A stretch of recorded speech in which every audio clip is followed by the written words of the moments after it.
So even at Findhorn, where we're reading books about people talking to plant spirits, they're composting. So they're not just talking to plant spirits to build their soil. They recognize that there are empirical things you need to do to keep your soil healthy, other than just talk to plant spirits. That might help, but you have to make sure that your soil stays fertile.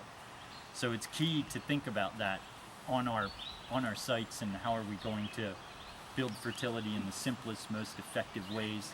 And some of those were touched on last night in the film with the idea of guilds, which is where we're assembling an arrangement of plants that have mutually beneficial relationships by having something that's a nitrogen fixer, which is a leguminosae, which are most of our beans. And in the northern hemisphere, a lot of our nitrogen fixers are herbaceous plants, and in the southern hemisphere, a lot of them are trees, and in the tropics, a lot of the leguminosae are trees.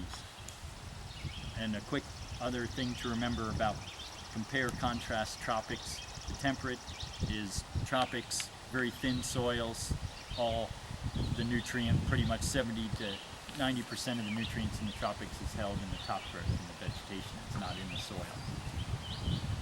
Whereas in a temperate landscape, upwards of 80% of the nutrient is held in the soil, and only 20% of it or so is in the top growth.